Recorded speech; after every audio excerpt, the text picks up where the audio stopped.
Hi, this is Klaus Lunge from Odeon, and in this video I will show you how to define a horizontal grid for mapping of room acoustics parameters. I will also show you how you deal with multi-layered receiver areas, like in this case where we have multi-level floors where each floor kind of hides part of the other floor, so you're not able to see the complete part of this floor down here.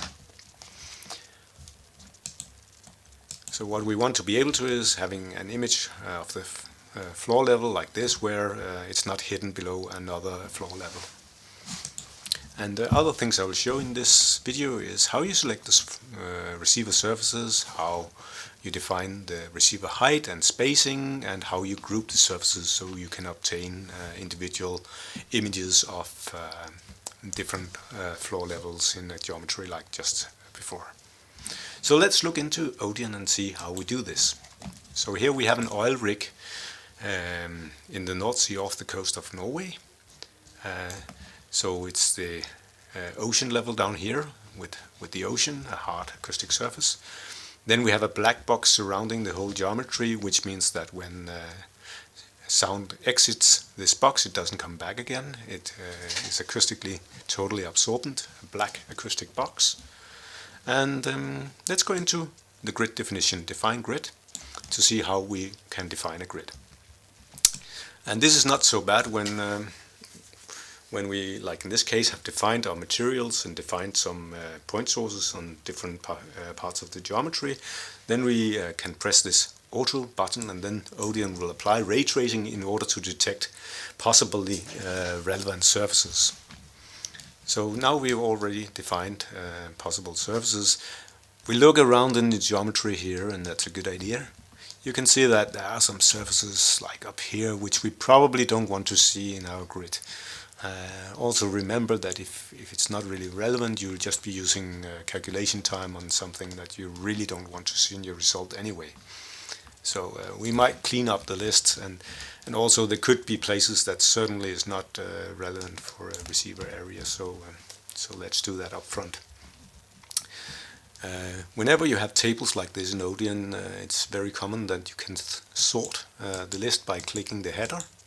So by description or layer, in this case they are the same. You can sort them by area, so very small surfaces would be thrown away. That's what you want to do, and that can actually be very useful here. Let's hide the grid. So we could say all these small little surfaces, they are not really relevant receiver surfaces. And you can see what we select up here, and therefore you might be able to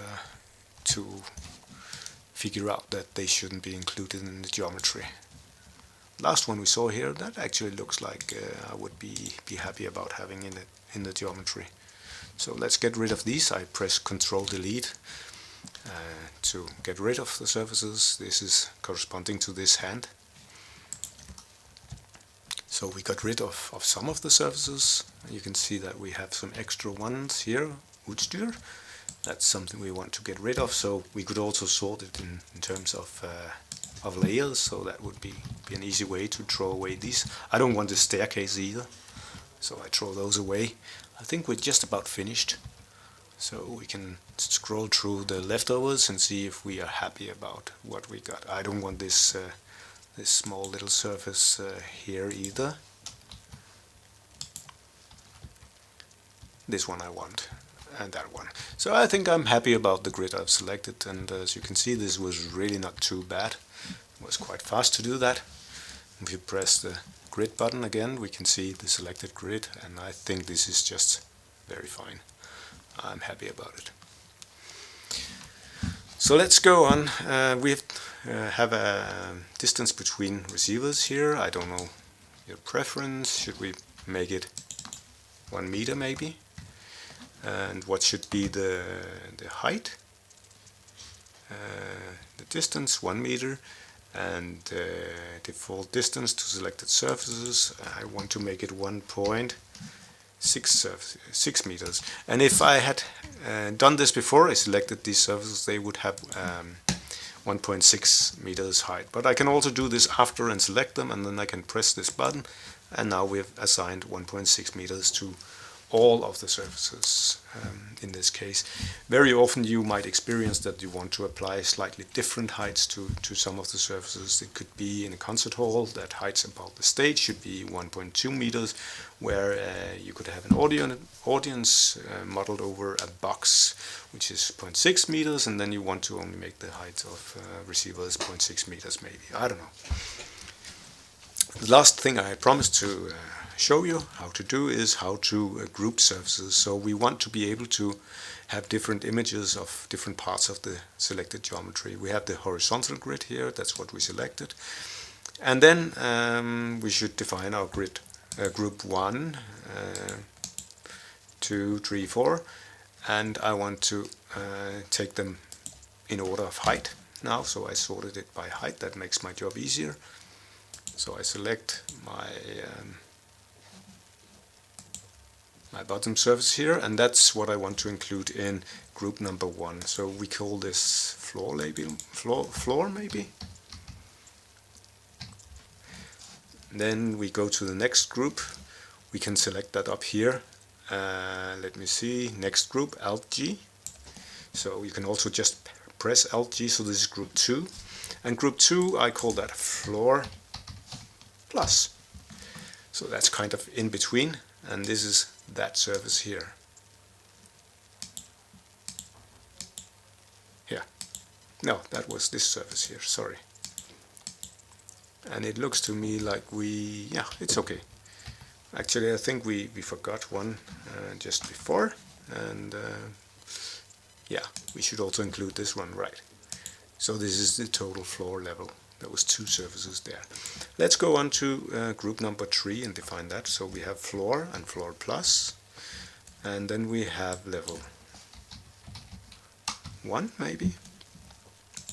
And let's see what should be level 1. I would put my money here. Alt G, group 4. So what comes there? Yeah, this could be 4. That would be level 2.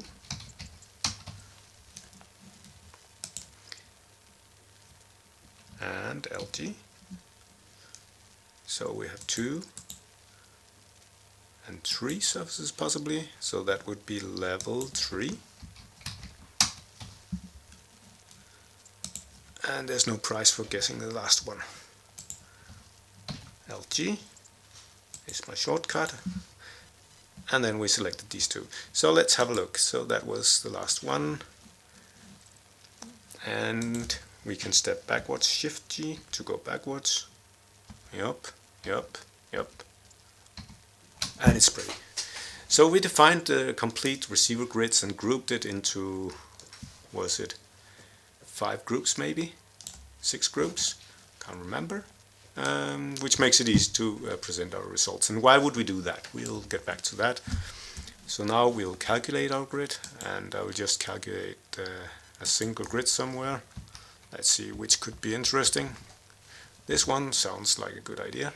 I'll just calculate it, and this might take a little while because we have a lot of different receivers, so I'll get back in a few minutes, 2-3 minutes, then it should be finished. So I'm back to show horizontal 3D grid mapping, and I will show the results for multiple surface groups, including statistics.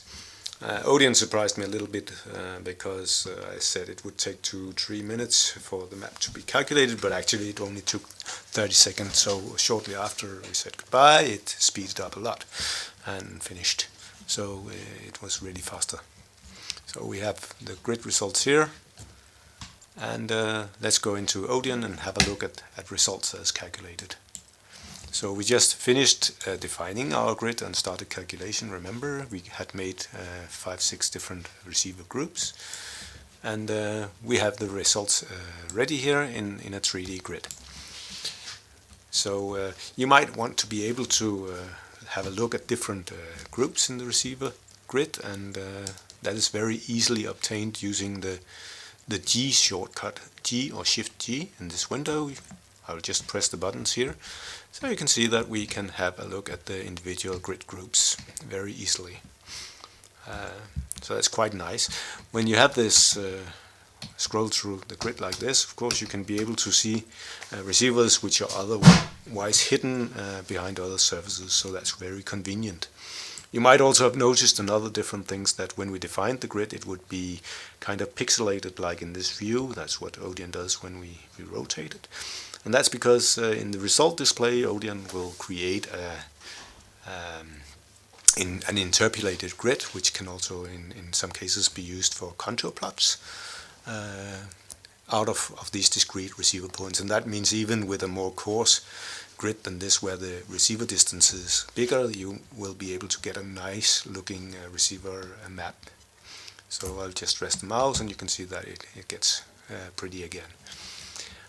Another nice thing about being able to step through the groups is that when you select the group, you can see here we have the job 2 group floor, which I defined in the grid setup. Well, then you can go to these extra tabs in the grid and have a look at the statistics. So here we have the cumulative distribution function, which tells you that from 5% to 95% of the receivers, they are within this range when it comes to the sound pressure level parameter. So you very easily get different statistics for different parts of the grid, like floor level 1, 2, 3, 4, whatever. So we could go to one level up, and you can see what are then the values here and so forth.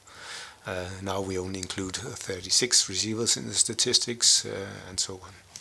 So this makes it quite neat, because often in such things, well, there's too many numbers included in a grid, and what you might actually be interested in is to have an overview of what is the sound pressure level largely on first level, second level, third level, which sound pressure level is representative for 80% of the receivers and so on.